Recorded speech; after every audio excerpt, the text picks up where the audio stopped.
Today on Awaken and Ascend, we have Dr. Mort, who has a vision of a world with much less anger, hostility, and division. He is a medical doctor and wellness advocate, helping people awaken to the fact they don't have to live with unwanted anger. Welcome, everyone. I am Jennifer Regular, your host, also the Soul Illuminator at lightingthepath.ca. And I'm super excited that Dr. Mort is joining me here now from Florida. And before we get started, I'm just going to share a little bit more about him. Dr. Mort Orman is an internal medicine physician with 40 years of success as an anger elimination expert. He is the creator of the Anger No More, 10 sessions of anger elimination program, and has led more than 100 anger and stress elimination workshops for doctors, nurses, lawyers, business owners, entrepreneurs, other professionals, and even the FBI. He has also been the official sponsor of the National Stress Awareness Month in the US every April since 1992. Yay, Dr. Mort, I am so excited for this. Thank you so much for sharing your time with us today. Oh, it's my pleasure. Thank you for having me. Yes. And I love that you're on a mission to reduce and even eliminate the anger, hostility, and division in the world. I am all about co-creating global harmony. So I can see where we're aligned to be sharing in this conversation today. And I'm really curious, Dr. Mort, what led your path in this direction? Because again, you were an internal medicine physician for a number of years, but for the last 40, you've also been doing anger elimination. So what lit your path going in that direction? Well, I had, as a young man in my 20s and 30s, and even when I started into medical practice, I had a lot of anger. I was a pretty angry guy. I would fly off the handle easily. The slightest thing would just trigger me, and I'd get angry, and I just had no ability to really control it. I tried. I didn't like it. I didn't like the fact that that happened. But it caused a lot of problems in my relationships with people. All my relationships with women failed, partly because of my anger issues. And in my late 20s, I took up tennis. And I was really like, I don't know if you've ever seen John McEnroe play tennis when it was his heyday, but he was a hothead on the tennis court, and he would yell at himself and yell at the umpires and the fans. He would yell at, and he would smash his racket. That was like me. I was very volatile on the tennis court, and I would annoy the people playing on other sides. And like I said, I couldn't control it. So it was really, I felt bad that I had this problem and I couldn't do anything about it. And I actually, at that point, thought it was always going to be that way. I mean, I thought that was just my personality, just who I was. And I really didn't have any hope that it would get better. But I kept seeing, as I was seeing patients, I kept seeing patients, some of whom were angry and some of whom were not. And I could see what happened to the angry ones. And they had a lot more illnesses and strokes and heart attacks and stuff. And so, a lot of people don't have that perspective. When you go to work every day, you don't see the impact of anger over time and what it does to people's lives and what it does to their health. So not only was I seeing the health problems, but my patients would share with me, what was going on in their family lives, and if they would get divorced or their kids would not want to talk to them anymore, or all kinds of bad effects from anger. So that kept me going. It kept me, searching. And I finally started doing personal development work. And I started learning a bunch of stuff I was never taught in medical school about human beings and emotions and all kinds of stuff. And I started cobbling things together from different programs and sources. And I finally put together a system that I thought might help me with my anger problem. And sure enough, it did. And I was like surprised, but I was actually able to finally cure my anger issues and go from being an angry person to, over the last 40 years, I've had very little anger in my life. I was able to make that huge transition. And I've been teaching people how to do that ever since, because I saw how important it was for people's health and well-being. Amazing. And I know that's making a huge difference. And I'm sure you've seen the impact of that, the ripple effect in your relationship since then.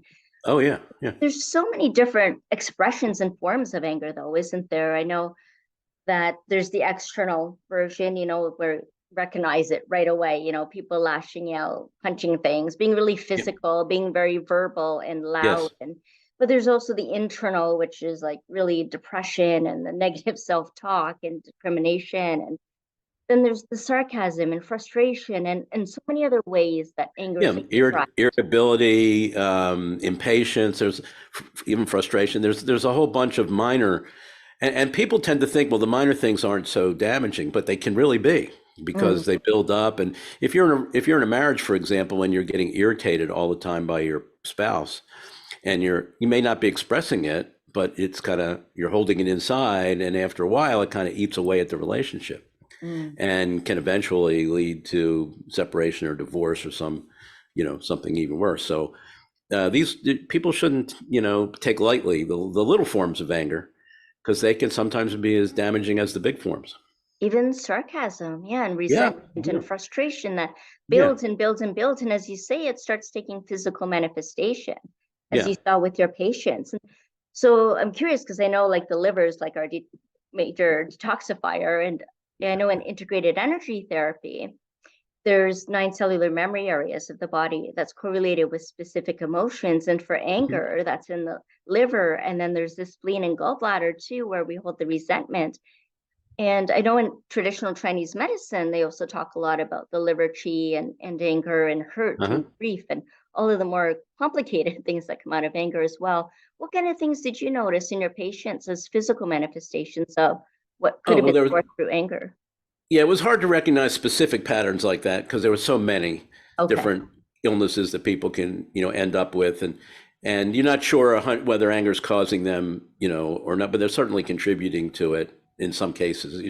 It's very hard to pin it down exactly to know what's causing what. So, but you do see a lot more if you look at your angry patients versus your patients who have very, very little anger.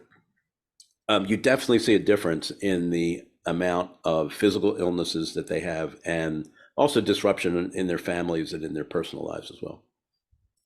So what have you found can actually reduce that or eliminate that? I'm sorry, I missed the first part of the question. What have you found that can reduce anger or even eliminate it? Yeah, so you have to change your whole understanding of anger, because we've been given a lot of bad information about anger, and we don't really understand where it comes from. So what I found is if I can teach people how to correctly understand what's causing their anger, that gives them the tools to be able to step in and do something about it. Whereas if they lack that understanding, or they have a misunderstanding where the anger is coming from, they're kind of helpless, like I was, to do anything about it. So we tend to think that anger is like a 1-2 step process. We see something that we don't like, or it's unfair, or some bad behavior, and then we feel the anger, and we think it's a direct 1-2 cause effect relationship. Okay. But that's not the whole story. There's actually 4 steps involved. It's 1, 2, 3, 4, with 1 being the thing that you're looking at that you don't like or that's bad. And then 4 is the anger you feel in your body. But there's a 2nd and 3rd step that also happens inside our bodies that's invisible to us. And it happens very fast. And we don't feel it. We don't know about it. But it's what actually is causing the anger. So, for example, you can have 2 people. Let's say you're in a grocery store with a friend, and you look down the aisle and you see a mother with a young child, and the child's misbehaving, and the mother hauls off and slaps the child. And you're both seeing that. One of you may feel anger, the other may not. So it can't be the situation. It can't be the external situation that's causing the anger. It's how we perceive the situation through various filters that get triggered inside our body that we don't even know is happening. And it's those filters that are actually determining whether we feel anger or not. And most people don't know that A, they have filters, and B, they don't know what those specific filters are. And there's only 4 of them that are involved in anger. And I was able to discover those, 40 years ago, and it made so much difference in my life, because now I knew where my anger was coming from. It wasn't just somebody did something I didn't like. They did something I didn't like, and I know how I'm thinking about it or perceiving it. I'm seeing it this way, this way, this way, and this way. And that's what's driving my anger. And then that gave me the opportunity to say, well, is this really true? Was my perception accurate? Did I make any assumptions? Did I make any, false perceptions or mistaken, perceptions? And when you start to ask those questions around the specific filters that are causing the anger, you start to discover, lo and behold, man, not all of these things are true that got triggered inside my body that making me feel angry. So you then have an opportunity to question them and to think about them, and then to actually expand your field of vision so you see more of what actually went down or what took place. And a lot of times that will not be worthy of anger when you see it more completely and more truthfully. Huh. Yeah. So, but you can't really do that investigation until you know what filters you're looking through. Right.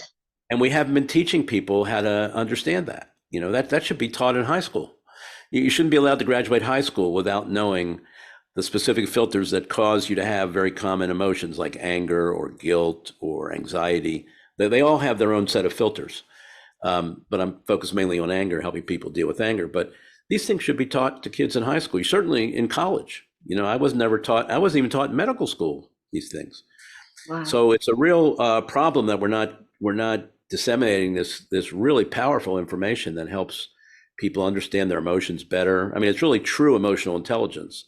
It's not the kind of emotional intelligence people are talking about, where you have a lot of theories and about emotions and all that kind of stuff. It's really, boy, can you zero in and pinpoint the exact filters that your body's using to produce the emotion of anger. And when you can do that, it's amazing how much control you have. And the other thing is, it doesn't take long to teach people how to do that. I can do it in 10 1-hour sessions. It can change people's entire relationship to anger. And I've done it over and over again. And it's amazing that you can do it in that short a period of time, because it's really a lack of information, a lack of education, which is easy to correct for most people. And then we all have the ability to look at our situations and do a better job of telling the truth about what's going on. It's just that we don't have the training and the information and the tool, to know what to look at. Absolutely. I would love there to be more emotional intelligence and mastery and life skills of dealing with and understanding our triggers, our emotions, especially in high school. I mean, I think that's a prime place to be able to learn that.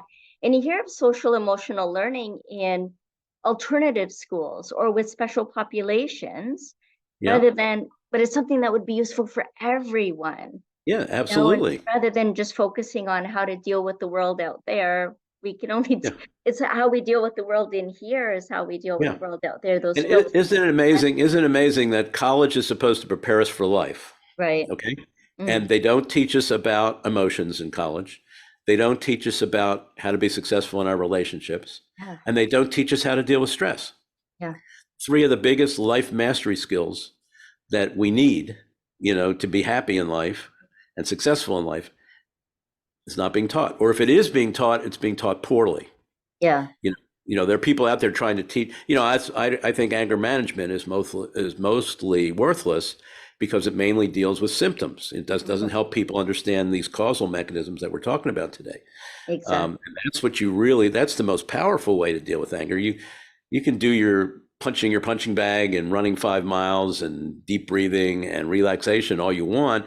You're going to wake up the next morning and you're still going to be if you are an angry person, you're going to be the same angry person that you were the day before. Nothing fundamentally will have changed. And then you'll have to do all this anger management stuff over and over again because you keep generating the anger because nobody's taught you how to stop doing that. Yes. Yeah.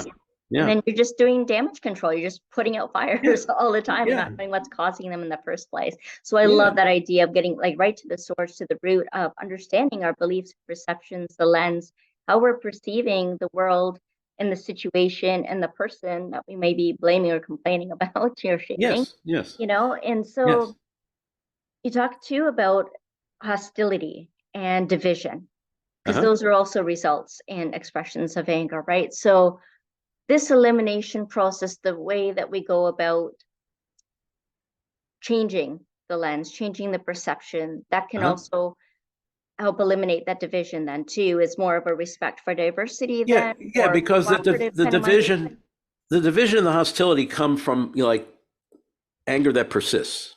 Mm. So it's not just that we get angry, it's that now we hold on to the anger and we continue to see people as being bad or evil or whatever. Okay. And then that gives us this negative feeling about them. So we don't want to associate with them, or we write them off, or we unfriend them, or, just stop talking to them. Okay. And that all comes from having the anger because of some things that they said or did or whatever, and then not being able to let go of that anger because they don't know where it's coming from.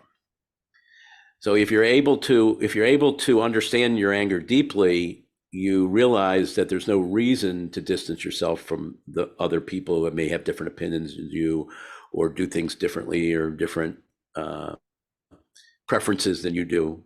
Those things we all have different preferences. So, so for example, my wife and I've been married for 39 years. So that was one of the benefits of this process that I discovered 40 years ago, where I was able to let go of anger. My wife doesn't get angry that much. So in our relationship, we really don't have much in the way of, knockdown, drag out fights or constant arguments or things like that. But early in our relationship, we would start to have a fight in one specific situation only. And it was really weird because it was so rare that it just stuck out like a sore thumb when it happened. And it only happened when we went on a vacation somewhere by car. And it didn't happen when we drove to our destination. We didn't have any fights. We didn't have any fights while we were there. But when we drove home, every time we drove home, we would get into an argument. It was like the weirdest thing, and after it happened like the second or third time, I said to myself, something strange is going on. I got to get to the bottom of what's going on here. And what it turned out to be was I'd be driving, we start to drive home, and my wife would say, oh, there's something over here, that I'd like to see. It's only an hour off of our path. Let's go do that. And I would say, no, we're not doing that. And she would go, what do you mean we're not doing that? I said, no, we're driving home. We're not deviating an hour off of our route. We're going home. So I saw her requesting to see something. I saw that as something wrong that she was doing. And to me, it looked wrong. Okay. So my response to her was in a kind of a negative tone. I kind of said, no, basically that's wrong. The way to drive home is to go directly home, which was my family's habit. When we went on car trips, we would go directly home. We'd stop for food, gas, whatever, but we would never deviate, from the path. Whereas her family was completely different. When they went on car trips, her mother and father, she was an only child. When they went on car trips, her mother would frequently say, well, let's go over here, and it'll be an hour and a half or something. They would go over there. So that's how she grew up in that habit of driving home. I grew up in my habit. And there we were sitting side by side in the car, and she wants to do her thing. And I say, no, that's wrong. And then she gets pissed back at me because she knows I'm accusing her of doing something wrong. She knows she's not doing anything wrong. So once I asked myself the question, is it really true that my way is right and her way is wrong? As soon as I asked the question, I had to admit that that was not the case, that I have my preference, she has her preference. Neither one is more right or wrong than the other. It's just we have two different family traditions of how you drive home, and neither one is right, neither one is wrong. As soon as I realized that, there was nothing to get angry at her about anymore when she wanted to do that. In fact, from that point on, we never fought about it again. If she wanted to go somewhere an hour off the path, I'd say, sure, honey, let's go do it. It's no big deal. If it makes you happy, let's do it. Yeah. All the wrongness and all that, the upset was gone because I saw the truth of the situation more clearly than I had seen it sort of in my way my body automatically reacted. Was I'm right, she's wrong. Okay. Yes. And as soon as you make that shift in understanding of one of the underlying roots of the anger, then the anger just goes away because now there's nothing to be angry about. And there's no division. There's no division. Yeah. And the only useful division would be like having a little space between like a demand and a response sometimes, where there's that reaction and just enough distance to really see clearly. And so there's the mental constructs that we have, the habits that we have, that get threatened if somebody wants to do something a different way. And that's the 2 and the 3 of the 4-step process that get triggered in us. Yeah. And it's, you can't really stop the triggering. I mean, it's so automatic. It's so knee-jerk reflex that you can't, you eventually over time can can make it go away. But initially, when you start to do this kind of work, you're going to keep getting triggered. The question is, what do you do once you're triggered? Do you understand what happened? Do you understand what's going on inside you that's making you angry? And can you step in and ask those questions? Is A true? Is B true? Is C true? Is D true? Yeah. And like I said, sometimes all you have to do is ask the question. And in my case with my wife, the answer just popped out immediately. You know, didn't have to think about it too hard. You know, the obvious answer is no. She's not wrong, and I'm not right. But just getting to the point where you can have enough clarity and enough understanding to ask the right question, Yeah, is the challenge. You know. Yeah, and reducing that emotional, or even letting go of that emotional attachment to it. I find though that there's a lot of emotion in anger, that it's really intense. For me, I experience it very intensely. Sometimes it could be when I was younger, less skilled and resourced, that it could be like a full-blown rage, like it was just so intense. And then there's other times when I would cry because I don't like the feeling of being angry. So whenever I was angry, I wouldn't lash out, I would actually cry because it was such an intense feeling. So what do you suggest with someone who feels it so intensely, that's not so much in their head, but really feels it? Well, it's the same. The intensity of the anger is one thing, okay? But the point is, no matter how intense, whether you have mild anger or super, super rage, okay? It's all coming from the same four filters. It's just that different people have different ways, different intensity levels of responding when they see the things come through their four filters. Okay.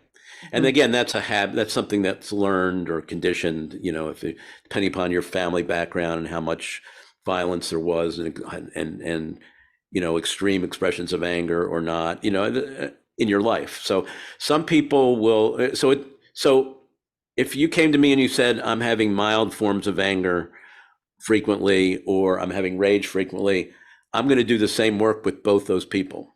Okay, they're both going to have to learn the same filters, because that's where their anger is coming from. And you know, the one who's more intense, again, it's just more imperative that they learn the filters so that they can get a handle on their anger before it keeps escalating and could turn into violence or something like that. Somebody who's just irritated or annoyed, they may not have that same risk of, you know, of doing harm to anybody or themselves.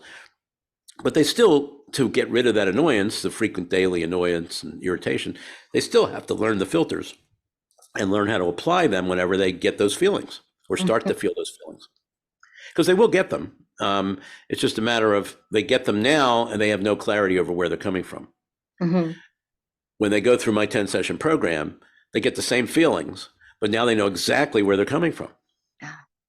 Exactly. Anger, and it's not a mystery. It's not a mystery anymore, you know? And, you know, if I think about it, the same thing happened for me as I went through my medical training. You know, when I walked into medical school many moons ago, okay, I didn't know the first thing about how to understand what makes people sick or how to help them. I knew nothing, okay? If you put a sick person in front of me who's having chest pain, let's say, I would just be freaked out. I wouldn't know what to do. I wouldn't know what to even think of. But then you go through 4 years of medical school and 3 years of internship and residency, and you learn a lot of pattern recognition and a lot of distinctions. So, and you know exactly how to sort those things out.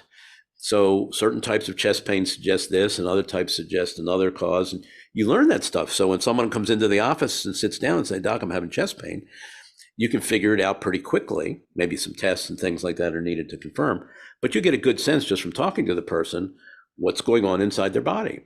And I didn't have that when I walked in the doors, you know, but when I left and graduated and hung my diploma up on the wall, I had accumulated all these distinctions of what was causing what when humans complain of things, and none of it's visible. Okay. So we learn how to understand what's going on in the body that you can't, the person, the patient can't figure out because they can't see it. They don't understand it. But we have the distinction. Same thing with, you can do the same thing with anger.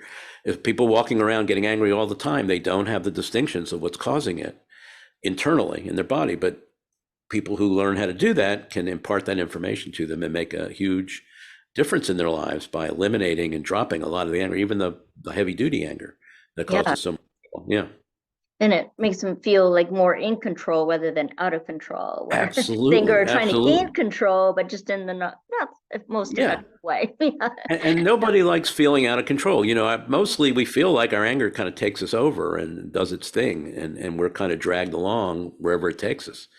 And we don't like it. It makes us feel less good about ourselves, less confident about ourselves. I mean, we kind of feel somewhat weak, that we can't control. And I know I did when I was back in those days when I was like John McEnroe. I felt like a failure every time I, couldn't control my emotional outbursts. It was like I didn't tell people I felt that way, but inside, I felt bad about myself that I really couldn't control my anger. And I knew it was having repercussions in my life, not just on the tennis court, but in my relationships. Fortunately, it didn't cause me to have health problems, but that's because I got it early. Okay, but if I had, if it had gone on for many decades, it could have done that. Yeah. Yeah, and it wasn't long after that you've discovered that you met your wife, Yes. married her, been married 39 years now Yeah, already. that would have never happened. That would have never happened Right? if I hadn't made this fundamental change in my understanding of anger so that I could take control of it and not have it creep into my relationships and ruin my relationships like it did, all the relationships I had before that. So I it's the didn't know it. relationship. I didn't have those insights, so I couldn't control it. And then I did, and it came in very handy in my marriage. Very handy in your marriage. So you Yes. mended the relationship with anger, Yeah. yourself and your wife, and probably Yeah. in others as well. It has a huge ripple effect when you have that awareness Yes. and regain that Yes. control and know what to do. And Yeah. so I mean, I used to get you angry. mentioned a lot about the 4 filters. So I'm really Yeah. curious about that. You want to share how you share that 4 filters when you're going Sure. through? They're very simple. They're very simple. So well, I'll give you an example. Pick an example in your life when you were ever angry about anything. Someone told me I was wrong and didn't explain why. Okay. All right. So I'm going to tell you why you were angry. Okay. You saw it through 4 filters. The first filter was that person did something bad or wrong or something they shouldn't have done. Right? Okay. Mm-hmm. Okay. You were somehow negatively impacted, hurt or harmed, inconvenienced, made to feel bad, whatever. Okay. Some kind of negative impact accrued from the bad, wrong thing they did. Okay. Yeah. You saw them as being 100% responsible and to blame for what the first 2 things that they did, like criticizing you or telling you you're wrong. Yes. Like in that moment you were angry, it was all them doing that. You had nothing to do with it. Right. Right. And then the fourth thing is, if those first 3 things are true, they did do something bad and wrong, they did hurt or harm or negatively impact somebody, they were 100% responsible or to blame, then they should own up that they did something wrong. They should offer to make amends or possibly even be punished. Mm-hmm. And when they don't do that, or they get defensive and say, no, I'm right, you're wrong, that kind of stuff, then that makes us more angry. Okay. Yeah. So those are the 4 filters. Somebody did something bad or wrong. Somebody was hurt or harmed or negatively impacted. Somebody was unilaterally responsible or to blame, and they should admit what they did wrong, offer to make amends, and or possibly be punished. Okay. Mm-hmm. Every human being who has ever gotten angry in the history of human civilization has looked at things through those 4 filters. I've done that same example with people thousands of times over the last 40 years. Give me a random thing that you ever got angry about. Okay. And every one of them says yes, yes, yes, and yes. Yes. I was thinking that way. I was thinking that way. I was thinking that way. That way. That's when you see that reality, when it comes through those filters, when you see things that way and they look true to you, anger will follow. The only way to disrupt the anger is to figure out if any of those things aren't true. Okay. Now I can tell you in my experience in my own life, doing this same process thousands of times, and also working with hundreds of people with multiple episodes of their anger. Okay. I would say 95% of the time, one or more of those 4 filters will be wrong or will be giving you bad information. Every once in a while, anger is completely 100% justified. Okay. But it's not like we think it's justified all the time Hmm. because we feel it. Yeah. But the truth is, it's only those four filters are giving you good information only 5% of the time. 95% of the time, something's going to be wrong with what's coming through those filters. Yeah. To really It's actually, the funny thing is, it's no different than the fake news that we're seeing in politics today. We all know that the media sources, well, it doesn't matter whether it's right or left. We all know they're feeding us fake news. Mm-hmm. It's filtered, it's slanted. Sometimes they leave things completely out. Sometimes they make up stuff that's not even true. Mm-hmm. Okay. Or they just present one side or part of a side. So we know that what's coming through the media filters is fake news. Mm-hmm. What we haven't learned yet is our own bodies are the biggest fake news creators, bigger than the media, that we send ourselves fake news, okay, as we perceive things through these filters that are frequently distorted and not actually true. Wow. And when you discover that about yourself as a human being, it doesn't just fix a lot of your anger problems. It fixes a whole bunch of other problems where you keep seeing things through filters. You keep thinking it's 100% true. A lot of times it's not. That's where true humility comes from knowing that your filters are faulty because you're a human being. Yeah. And we all get stuck with faulty filters just because that's the way our brains and bodies work, and they've evolved that way. And there's no getting around it. The smartest people in the world still have faulty filters. And if they're really smart, they'll know it, and they'll be very humble because they'll know that whatever they think is true may not be true. Right. I love that analogy of the fake news. I also find it fascinating about the four filters and how consistent they are, because it really speaks to the habit energy and also anger addiction, right? Okay. Because of that habit, getting real into the dependency of those four things always have to be, producing that anger. Yeah. And so obviously you've been doing this for over 40 years. So I'm curious, Dr. Mort, how people can connect with you and what they can expect when they do. And if there's a website that they can go to and have a look. Yeah, I think the best thing they can do is go to a website, theangersolution.org. Theangersolution.org. And when they get there, they can download a PDF report that's kind of short, where I give some information about anger, and I also talk about the 10-session program that I put together so that people can learn a little bit more about it, see if it's something that they want to do. I give them my email address in there, or they can contact me if they want to talk about it. And the best thing, if somebody's having anger issues and they're worried about it's affecting their marriage or their kids, a lot of times we worry about how the anger is impacting our kids, and setting them up to be angry people, when they grow up, or it may be in our job or something like that. We're having issues. But if you have any concerns about anger like that, I would recommend getting the PDF guide and then scheduling a free call where you and I can sit and talk, and I can see if I can help you or not, or see what's going on, whether this program would be useful to you or not. And, I've helped a lot of people with it, and from all walks of life with different kinds of anger issues. And it's just always the same four filters. Doesn't matter what you're angry about, doesn't matter what your profession is, or, what your situation is. The goal is, and the challenge is, can you learn the filters, and can you learn what to do about them when they're operating inside you? There are other filters, by the way, on the behavior side, that are there are 4 on the behavior side that are also involved too. So there's a total of 8 that are involved in anger, but we don't have time to go into all those. It takes more time to explain those. But you go in depth in a 10-week course, which is fantastic to take a look at that, and then also to just book the call and see how you can help someone individually as well. So that's so great that you're offering that at no cost. And so we'll have all the links for those to be able to just click into. So for the website, the free call, that PDF. And when you put your name and email address in, you'll get an email, sometime later that'll have the link to the PDF. But then you'll immediately see a little video of me, and then below that will be an opportunity to book a call if you want to. Okay. All right. Yeah. So perfect. So Yeah. definitely check below in the video description for those. So grateful Okay. for all of you that have been tuning in and watching. Dr. Mort, I wonder if there's anything else that you'd like to share with the audience. Yeah, I think the most important thing is we've been trained in our society to think that if you're an angry person or if you have anger issues, that's just the way you are and you can't really do much to change that.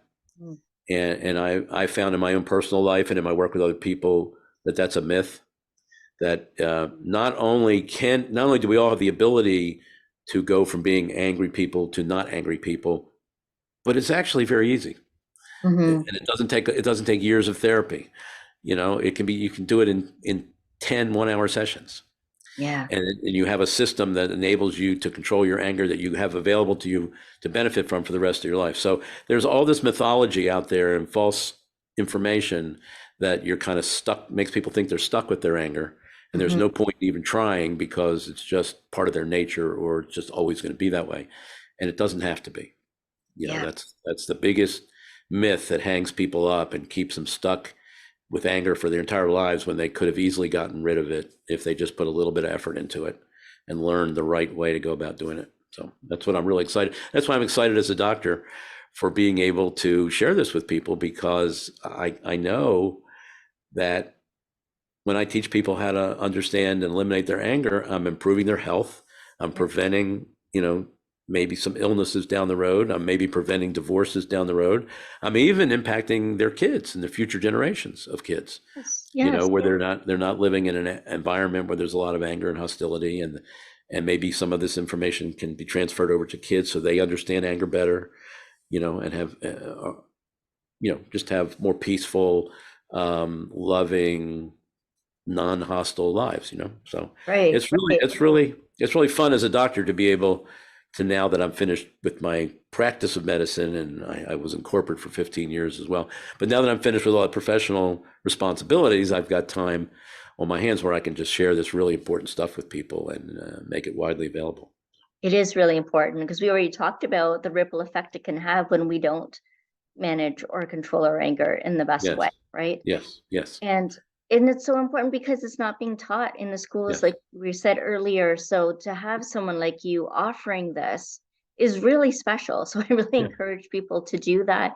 And as a parent, as someone in a relationship, to learn how to heal that hurt, that grief, that sources of the anger and the filters that go on, and managing the intensity of it all can all yes. be supported through what you're offering. So thank you so very much for the work you do. Thank you for sharing your wisdom and insight with us, and know that it works because you took yourself through it too, and had so amazing results of that in yourself and all the clients that you've served since. So thank you for being here with us today, Dr. Moore. That was my pleasure. Thank you for having me again.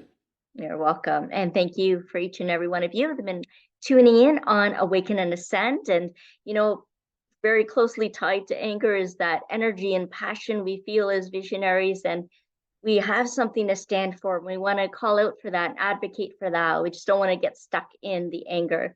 So knowing how to manage it well can also help us be more effective in how we lead and how we share our messages in Absolutely. the world, and have the impact that we want without destroying ourselves in the process when we get overboard with the Absolutely. anger. So Mhm. Or yeah. destroying our or it's destroying our message because it comes across kind of in an angry tone or something like that. That's right. That's right. Yeah. Yeah, Yeah. absolutely. And so you can always download my guide for living with passion and purpose that I also put in the show notes here. And we'll see you all again next time on Awaken and Ascend. Bye for now.